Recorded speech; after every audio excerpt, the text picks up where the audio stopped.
Ah, muy bien. Entonces, lo que vamos a ver en esta clase es, vamos a seguir desarrollando la contabilidad de crecimiento y vamos a estudiar cuáles son los problemas que aparecen cuando hacemos mediciones de contabilidad de crecimiento para tratar de entender o para tratar de discriminar la productividad total de los factores, ¿sí? El primer problema es el problema de lo que medimos en realidad si la función de producción tiene rendimiento creciente. Si por algún motivo la función de producción tiene rendimiento creciente. Entonces, piensen en el Learning by Doing de Arrow, en el modelo de Learning by Doing de Arrow, donde lo que teníamos era que la producción de cada empresa recibía este spillover, este derrame, ¿no?, de la producción que hacen el resto de las empresas. ¿Y cómo lo expresábamos a eso?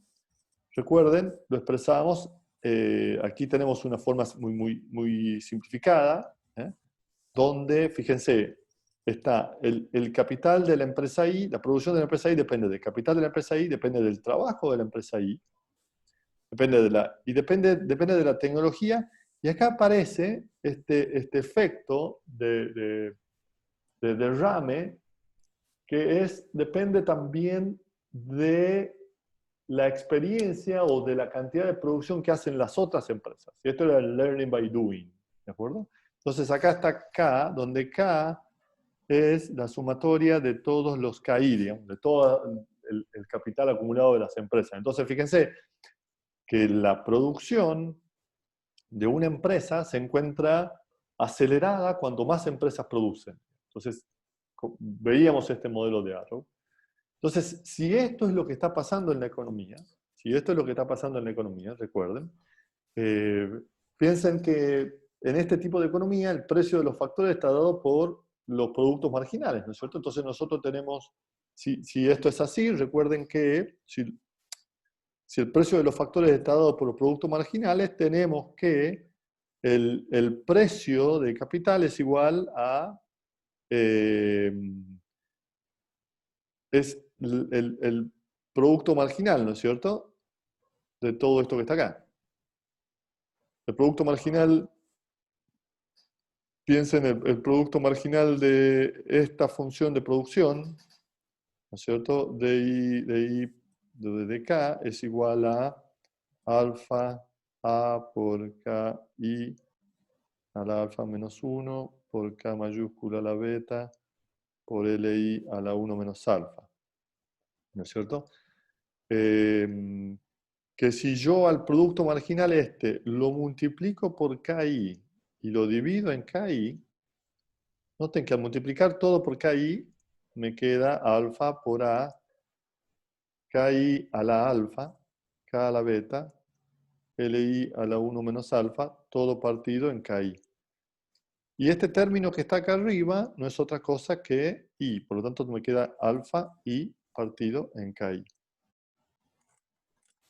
¿No es cierto? Entonces, y esto es el producto marginal, por lo tanto, es igual al precio de capital, ¿no es cierto? Que es exactamente esto que estamos escribiendo acá. Y lo mismo se repite con el precio del salario, digamos, ¿eh? Lo mismo se repite con el precio del salario. Entonces, si estamos con mercados competitivos, donde esto se cumple, fíjense que entonces en equilibrio, ¿no? Recuerden que las empresas contratan igual cantidad de capital, por lo tanto, si dividimos el capital agregado en el número de personas, esto le llamamos el capital per cápita. Entonces, recuerden que I sub I era igual a, ¿no es cierto?, por K sub I a la alfa, por K mayúscula a la beta, por L sub I a la 1 menos alfa, ¿no es cierto? Esta era la función original. Esta es la función de producción original, que si nosotros multiplicamos y dividimos por LI, y multiplicamos y dividimos, ¿no?, por L, hacemos las dos, perdonen, por L beta,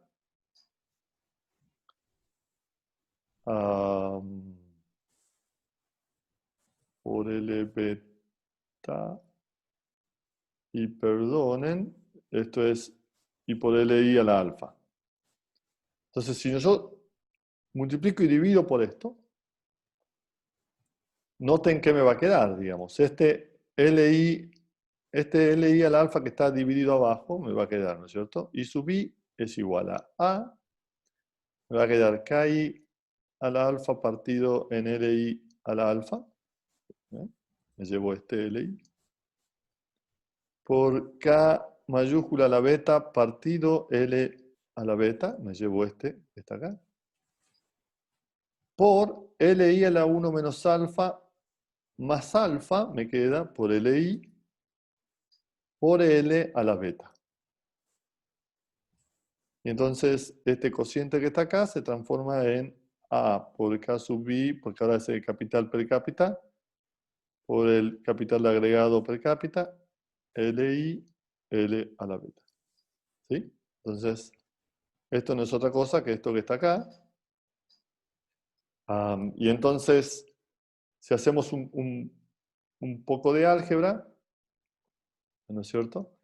Recuerden que K sub I, ¿no es cierto? K sub I, que es el capital per cápita de una empresa, es igual al capital per cápita de todas las empresas, porque en equilibrio todo el capital per cápita es igual.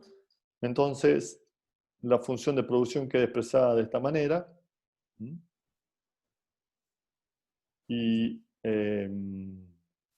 agregando, ¿no es cierto? Agregando, obtenemos que esto es agregando L y L, Li y L, nos queda que la función de producción se puede expresar como alfa más beta por L a la 1 más beta, ¿no es cierto? Donde 1 más beta es igual a 1 menos alfa, ¿no es cierto? A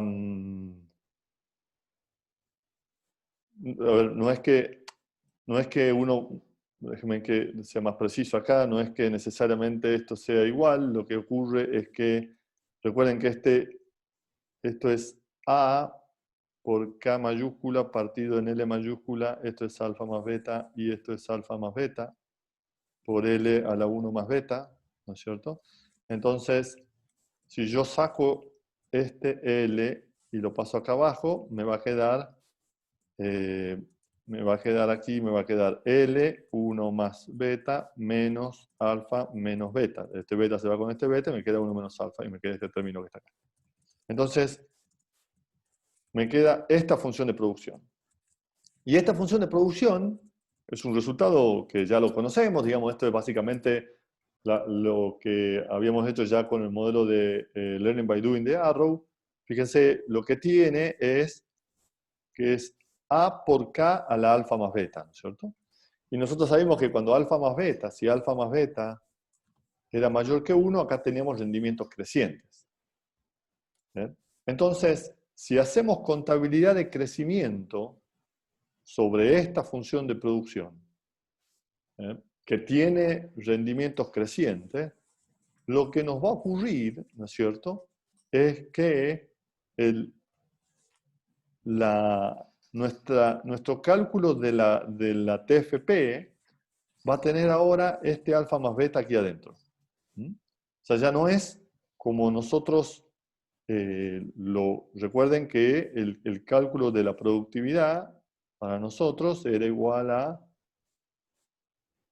menos alfa K punto K menos 1 menos alfa L, donde recuerden que alfa era igual a R por K partido en I, ¿no es cierto? La participación que tiene en el ingreso de capital.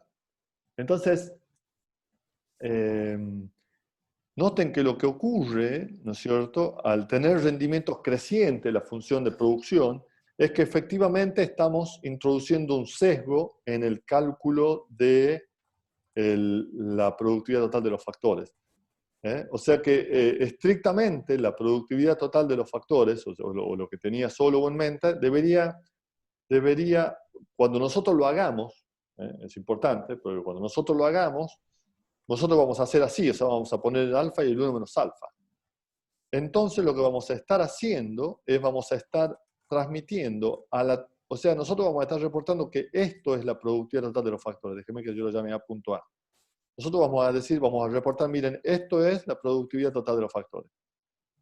Y claro, en realidad, dado que la función de producción, o dado que la economía sobre la cual estamos trabajando tenía rendimientos crecientes, lo que nosotros vamos a estar reportando es en forma equivocada la mejora tecnológica, pero también los efectos de los rendimientos crecientes. Entonces, hay que estar atentos si trabajamos sobre economías que tienen rendimientos crecientes, porque podemos estar podemos estar midiendo los efectos los efectos crecientes de la economía como si fueran mejoras tecnológicas, digamos, y eso no es así, ¿no es cierto? Entonces, esto es una primera observación a tenerse en cuenta cuando medimos TFP. La segunda tiene que ver con impuestos. Los impuestos, cuando afectan, ¿no es cierto? Afectan de nuevo lo que nosotros queremos medir como productividad total de los factores. Por lo tanto, debemos tenerlo en cuenta y debemos tratar de sacar ese efecto, ¿no es cierto? Entonces, aquí tienen un ejemplo ustedes muy simple, que en honor al tiempo, a ver, no, vamos a hacerlo. Entonces, fíjense, nosotros lo que tenemos cuando, vamos a suponer que el gobierno aplica una tasa de impuesto TAO, ¿no es cierto? Y entonces, el precio de los servicios de capital, ¿no es cierto?, en el mercado, debe ser capaz de cubrir el producto marginal del capital menos la tasa de depreciación. Esto es el desgaste que sufre el capital. Entonces, recuerden que el precio del capital debe ser capaz de restituir el capital. Y para restituir el capital, debe pagarme el producto marginal menos la tasa de depreciación. Pero como el gobierno me cobra impuestos TAO, lo que efectivamente yo voy a recibir es 1 menos TAO. Entonces, este es en realidad, este es el precio que yo termino recibiendo, digamos. Ese es el precio que yo termino recibiendo. Por lo tanto, si yo despejo de esta ecuación, que es esta que está acá, si yo despejo el producto marginal, ¿no es cierto? El producto marginal, piensen, el producto marginal de capital va a terminar siendo igualado no ya a la tasa de interés, sino a la tasa de interés corregido por lo que me queda luego de impuestos, más el efecto de la depreciación, ¿cierto? Entonces, este es lo que va a terminar ocurriendo en la economía, ¿no es cierto? Que es el producto marginal del capital termina siendo corregido por impuestos y depreciación. Entonces, si yo vuelvo a la ecuación para cálculo de la TFP, ¿no? Para cálculo de la productividad de los factores, si yo sustituyo el producto marginal del capital, entonces lo que tengo es, sustituyendo en esta expresión, fíjense que esta se mantiene igual, y entonces ahora sustituyo todo este término aquí y me queda esta expresión. O sea, realmente lo que está pasando es que esto es la TFP, entonces aquí está de nuevo repetido el término. Este es la TFP con los impuestos, pero resulta que lo que yo voy a hacer es medir, yo quiero ver la diferencia entre la TFP con los impuestos y lo que yo efectivamente mido. Entonces acá está, ¿no es cierto? Lo que está en negro es repetir lo que está aquí arriba, menos la TFP como yo la calculo. Entonces, si yo hago estas dos restas, hago acá un poco de álgebra, lo que me queda es que la diferencia entre lo que yo realmente calculo y lo que debería ser va a terminar siendo, fíjense, toda esta componente que está acá, ¿no? Y esto solamente se hace 0 para el caso muy particular en el cual menos tau partido en 1 menos tau por R es igual a la depreciación. Y esto es un caso muy particular, digamos. Pero en definitiva lo que termina ocurriendo esto es de alguna manera la medición del sesgo que introducimos en la medición de la productividad cuando no consideramos los efectos de los impuestos. Entonces, si yo solamente tomo R, que es la tasa de interés que observo en el mercado, y hago este cálculo, lo que voy a estar introduciendo, ¿no es cierto?, es una importante diferencia en el cálculo de la productividad. Entonces, hay que tener en cuenta los efectos de los impuestos al capital cuando hacemos cálculos de productividad. Y entonces esto también es otro efecto que ocurre cuando hay múltiples factores, cuando los factores, supongamos que hablamos de diferentes tipos de capital, y supongamos que los diferentes tipos de capital realmente tienen productividades que son muy diferentes. Entonces, si ese es el caso, también podemos estar introduciendo un error de sesgo. Yo los invito a que hagan un poco del cálculo aquí para ver la diferencia. Pero, bueno, estos son los diferentes tipos de errores que pueden aparecer a la hora de hacer el cálculo de TFP. Quería visitarlos, digamos, para que veamos que no solamente se trata de hacer el cálculo muy rápido de la TFP, sino que también tenemos que tener cuidado que todos estos efectos, o tratar de limpiar todos estos efectos para que los valores que reportamos sean los valores más claros posibles. La Comisión Nacional de Productividad trata de filtrar todos estos efectos y trata de analizarlos desde diferentes fuentes. Pero entonces, si somos capaces de medir la productividad, ¿no es cierto?, como un residuo, en estos términos macro, naturalmente la pregunta que nos hacemos es, bueno, ¿cuáles son los determinantes de la productividad? Si la productividad es tan importante, ¿cómo hacemos para mejorar la productividad? O sea, ¿cuál es la microeconomía detrás de la mejora de la productividad? Y hay una enorme microeconomía detrás de la productividad. Y entonces yo quisiera ahora hacer un repaso muy rápido de lo que ocurre con la productividad en los países. Ya un poquito más micro. ¿Cuál es la evidencia y cuáles son de alguna manera algunas de las políticas que se pueden adoptar, ¿no? Entonces,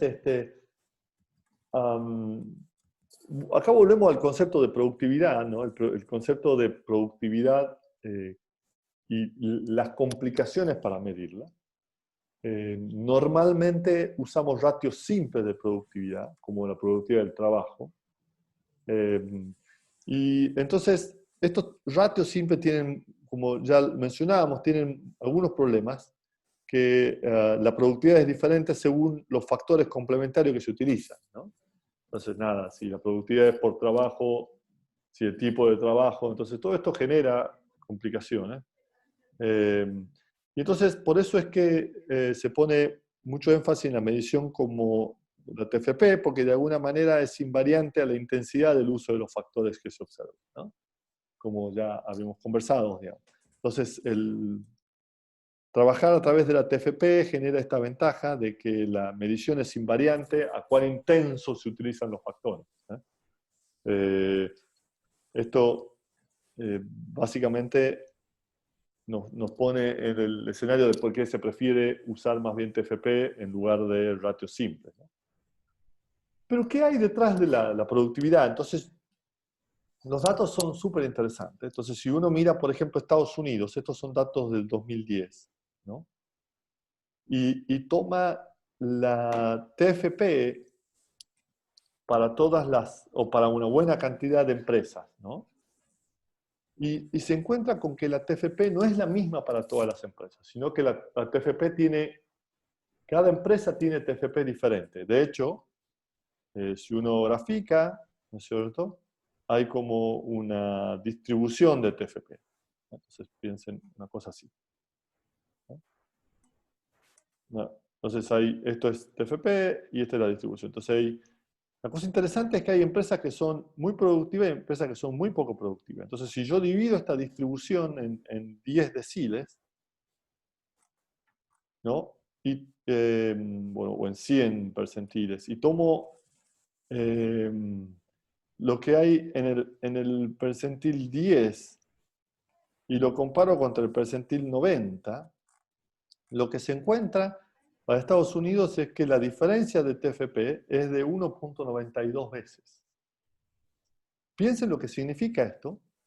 Lo que significa es que una empresa que está en el percentil 10, una empresa que está en el percentil 10, con la misma cantidad de capital y trabajo, produce la mitad de lo que produce una empresa que está en el percentil 90. Entonces estamos hablando de empresas dentro de la misma economía que con los mismos factores producen la mitad. Entonces la diferencia es importante. Y si nos vamos a otros países como China, por ejemplo, esta diferencia es de 5, casi es más de 5 veces. Entonces, o sea, es bien interesante porque uno se pregunta cómo hacen para sobrevivir las empresas de baja productividad. ¿Cómo hace para sobrevivir una empresa que es 5 veces menos productiva que otra? ¿No? Pero además, si uno toma la productividad, ¿no? Llamemos a la productividad I. ¿Eh? Recuerden, en este caso estamos diciendo I igual a TFP. Y ustedes hacen una regresión temporal, ¿no es cierto? I T menos 1. ¿Eh?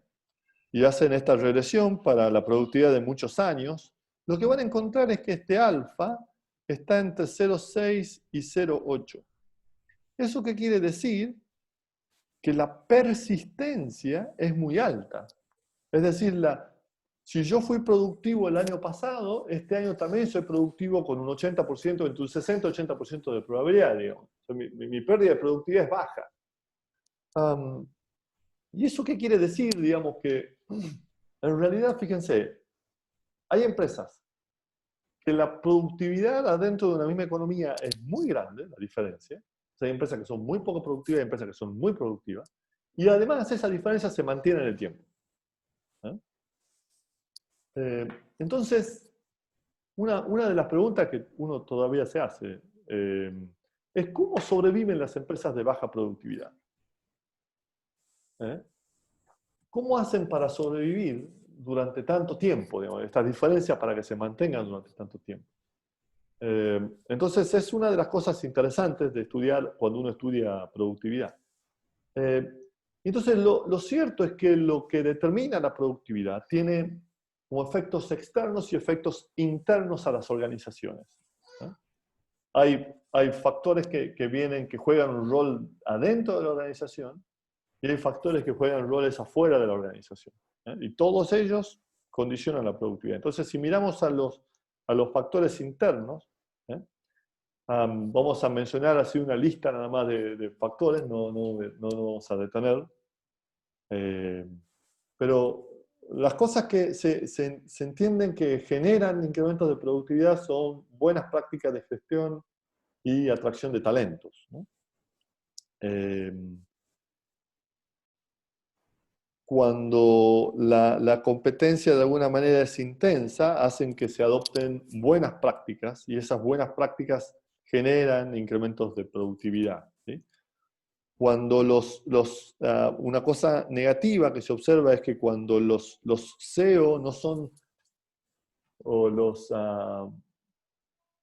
los ejecutivos de empresas no son elegidos por la calidad, sino que son más bien de empresas familiares, lo que eso termina teniendo son efectos negativos eh, sobre la productividad. ¿Sí?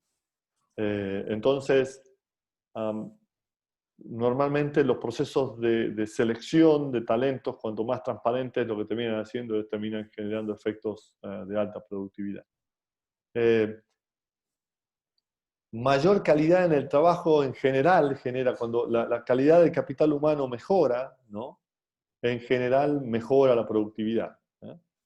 Eh, y esos son resultados bastante claros. Lo que también veíamos es que cuando mejora la calidad de capital también genera mejora de productividad. Esto llamábamos, estos son los que se conocen como mejoras incrustadas en el capital, que ya hablamos, ¿no es cierto?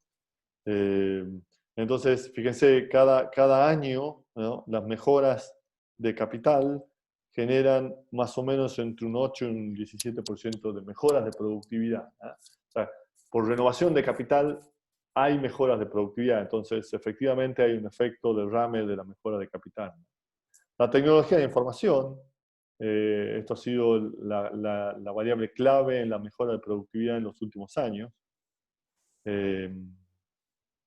Hay un aumento en la productividad en la industria en sí misma y hay un aumento en la productividad en las industrias que utilizan TI, ¿no es cierto? Esto es notable, se nota mucho en Estados Unidos, no tanto en Europa, ¿eh? Entonces, temas súper interesantes de investigar es cuáles son los mecanismos que subyacen a estas mejoras de productividad, por qué en algunos lugares mejora más y en otros lugares no tanto. El hecho de que haya investigación y desarrollo hay mucha evidencia de que hay una relación positiva y estable, ¿no?, entre la inversión en investigación y desarrollo y la productividad, ¿no? O sea, las empresas que hacen investigación y desarrollo terminan siendo más productivos, ¿eh? Y naturalmente hay un grado de incerteza mayor, ¿no es cierto? Y está relacionado a que hay una mayor volatilidad, pero es parte del proceso. Como ya vimos en el modelo de Arrow, leemos la evidencia nos muestra que hay mucho incremento de productividad con la experiencia. Entonces, de hecho, hay evidencia de que las primeras plantas, las que comienzan a producir, son de baja productividad, y esa productividad comienza a mejorar a partir de que se está produciendo. Por lo tanto, no hay nada como lanzarse a hacer para mejorar la productividad. La innovación tiene un efecto interesante, porque si bien... Hola, hola. ¿Se cortó? Se cortó, sí, sí, sí, sí. Volvemos.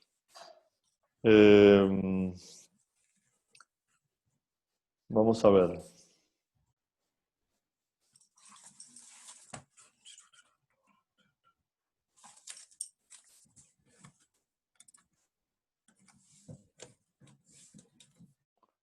Vamos a recuperar. Bueno, ahí nomás, vamos a...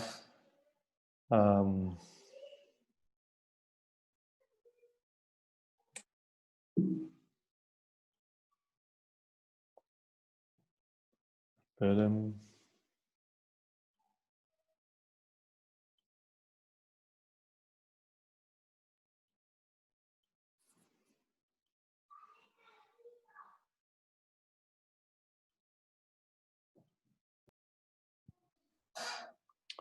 Hola. ¿Sí? Ok. Muy bien, entonces esperen, vamos a compartir aquí nomás, así. Entonces, lo que yo les mencionaba, estaba haciendo una descripción de los motivos que generan incremento de productividad pensados en factores internos a las organizaciones. La innovación genera mejora en la productividad. Otro elemento importante que hay mucha evidencia sobre esto es que la estructura de decisión de las empresas, ¿no? Estructuras organizativas descentralizadas son más rápidas en la adopción de tecnología y eso genera mayores incrementos de productividad. O sea, hay un número de elementos desde adentro de la empresa que generan incremento de productividad. Y desde el punto de vista externo, los factores externos que contribuyen a la mejora de productividad, tiene que ver mucho de ellos con las reglas de juego, ¿ah? Cuando las reglas de juego de la economía, digamos, los incentivos que establece la economía son buenos, esto genera mejora de productividad, ¿ah? Y entonces, ¿a qué nos referimos con los incentivos externos? Piensen en cuando un sistema impositivo es un buen sistema impositivo. No estamos diciendo de un sistema que tiene menos carga impositiva o que tiene más carga impositiva. Estamos diciendo de un buen sistema impositivo que no genera distorsiones. Bueno, los incentivos están alineados y cuando los incentivos están bien alineados, generan incremento de productividad, por lo tanto, hay que estar atento a el sistema impositivo. Como ya vimos también en el modelo de Frankel, recuerden, los derrames de productividad son un mecanismo importante y los derrames de productividad aparecen de muchas maneras. Una es a través del modelo de Frankel, como mencionaba el modelo de Frankel. Otra es a través de inversión extranjera, ¿no es cierto? Cuando tenemos una economía abierta y vienen inversiones desde afuera, hay mucha evidencia de que junto con la inversión extranjera proviene o viene una transferencia tecnológica y esa transferencia tecnológica incrementa la productividad de la economía. La competencia, cuando hay más competencia, hay evidencia de que hay mayor productividad. Si bien hay un interesante debate entre dos autores, Arrow y Schumpeter, ¿no? Donde para Schumpeter los incrementos o los cambios, para que haya cambios tecnológicos tienen que haber grandes empresas. Las grandes empresas son las que generan cambios tecnológicos. Por lo tanto, en principio, para Schumpeter está más a favor de la presencia de monopolios, digamos. Entonces, esto es una interesante discusión. Yo los invité, chicos, a leer el capítulo 12 del libro, donde ahí está una discusión sobre esta relación entre competencia de mercado y monopolio y cómo esto afecta a la productividad. El sistema de qué tan desregulado o regulado está la economía, las regulaciones mal diseñadas afectan negativamente a la productividad. Entonces, me parece que me estoy yendo de nuevo. Hola, ¿me escuchan? Hola. Hola, Milton. Sí, sí. Ok. No sé, la conexión se está poniendo medio débil. Y finalmente, la flexibilidad de los mercados aumenta la productividad, flexibilidad del mercado de trabajo y mercados financieros. Esto hay también bastante evidencia, digamos. Bueno, yo no... Acá les dejo... Hay un montón de preguntas que son muy interesantes y que están ahí abiertas y hay mucha gente que está trabajando sobre ellas, como cuál es el rol de la demanda en la productividad, cuál es el rol de los gobiernos en los cambios de la productividad, cómo entenderla cuál es la componente más importante de la productividad, hay muchos que creen que es capital humano, cuál es el rol del aumento de la varianza de la ganancia de productividad, esta cosa que ¿qué ocurre? ¿Por qué las distribuciones de productividad de las empresas aumentan mucho en un momento y después se achican, ¿no? Entonces hay un montón esto es un área súper interesante de estudiarse. Yo los invito a que lean, acá les dejo las referencias, luego está subido, esta diapositiva está subida a la plataforma. Les dejo para que le den una mirada, para quien esté interesado. Esto es un paper del 2011, pero yo creo que es un muy lindo paper porque está muy bien organizada la información. Lo pueden ver, está ya publicado en el Journal of Economic Literature, o lo pueden ver en una versión preliminar en la National Bureau of, en la Oficina Nacional de Investigaciones Económicas de Estados Unidos. Ahí está el link para que lo vean. Y naturalmente nuestro libro de referencia, que es el capítulo 5 del libro de Eisenhower. Bueno, no quiero alargarme más, que la comunicación se está cortando un poquito, así que no sé si tienen alguna pregunta, comentario. Sí. Aquí se refiere aquí por flexibilidad de los mercados. Bueno, mira, cuando hay un equilibrio interesante entre flexibilidad de los mercados, eh, bienestar de la población y productividad, ¿no? Por flexibilidad de los mercados se entiende que los mercados funcionen con reglas claras y transparentes, uno, y dos, que de alguna manera se permita la libre entrada y salida al mercado, ¿no? Los costos de entrar y salir al mercado sean bajos. Entonces, cuando los costos de entrar a los mercados y de salir son altos, estamos hablando de mercados que tienen mucha fricción, que no son flexibles. ¿Eh? Cuando los costos son bajos y las reglas son claras, estamos hablando de mercados flexibles.